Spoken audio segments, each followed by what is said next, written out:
Hey YouTubers, it's Charlie. So I saw a lot of you guys still had questions about Jon Snow's ability to warg, so this video is just meant to be an explainer for that. I also found some stuff that Kit Harington said personally, so I think that helps a little bit too. Just careful for spoilers for everything through episode 2 this season. So just in case it wasn't clear during the Q&A video I did, Jon Snow in the books is a warg. I'm assuming on the TV show he will also be one, but he's still unconscious of it. He doesn't really understand it the way Bran understands it now. Remember on the TV show, Jojen had to explain a lot of things to Bran. He had to show him how to warg.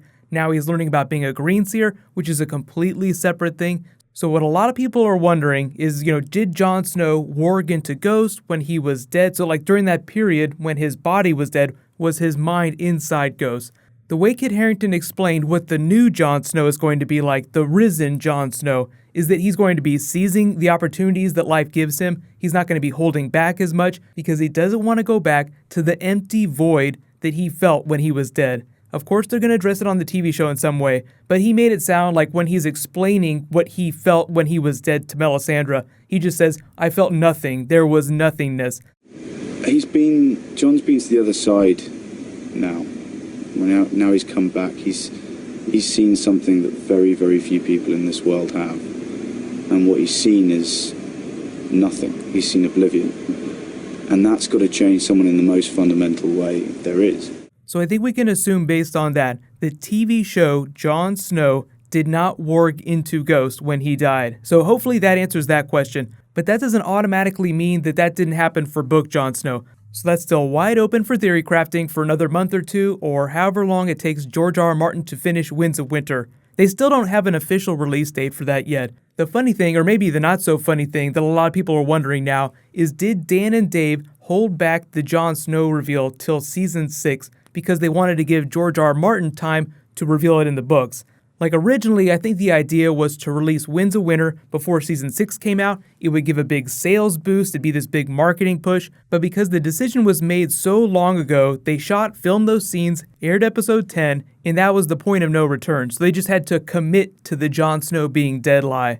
But for those of you that really do want to see Jon Snow warg in the future, it's still totally possible. I mean, there's 2 more seasons, and we have a bunch more episodes this season too. I don't know that we'll see it this season. I think pending Melisandre pouring more Azor Ahai Kool-Aid down his throat, or trying to pour him, the big supernatural magical surprise for Jon Snow has already happened. I guess you could kind of consider R+L=J Tower of Joy flashback a bit of a Jon Snow supernatural reveal because of the way that it happens and the way it ties into the prophecy of the prince who was promised. There's all kinds of prophecies, so once it absolutely confirms or denies theories, we can talk a little bit more about that, because the prince who was promised is a really important theory for Rhaegar Targaryen's character, but a lot of that will depend on Lyanna Stark stuff, R+L=J, so I'll try to mention that depending on what happens during episode 3. I definitely expect to get an R+L=J moment in episode 3.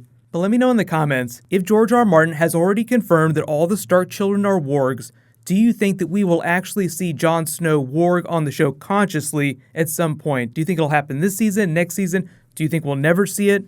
For now, I think the unspoken bond that he shares with Ghost will just be the extent of their relationship. It'll just continue in that way. They definitely understand each other Han Solo Chewie style, the same way Daenerys and her dragons understand each other. That's actually the next big thing too. You've seen the way Ghost and Jon Snow share their relationship. I think learning more about dragon bonding is going to be a really exciting thing this season. They might only address it in passing. Tyrion definitely seems like he's going to be studying dragons more and more this season. He's just completely fascinated with them. When I was little, I asked my uncle for a baby dragon, and they all laughed at me, but here you are.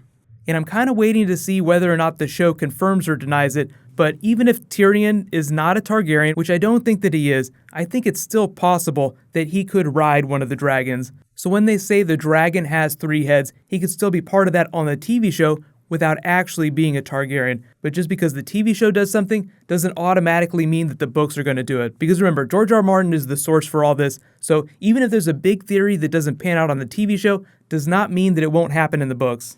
Well, what's going to happen this Sunday for my bonus video, I think just because they're going to be doing Tower of Joy, I'll do a Lyanna Stark refresher, I'll explain Tourney of Harrenhal, even that Rhaegar Targaryen himself was a good person in trying to get rid of the Mad King, because by that time he was pretty much as crazy as he was when Jaime had to run him through to keep him from burning the city alive. Even if the show changes a few minor things from the books, there's been some dialogue changes, it is getting really exciting because now we can start talking about some really big book theories. So through the rest of the season, I'll try to address all the really big theories. Be sure to subscribe to get it. I'll also be doing a new round of the giveaway whenever I post that.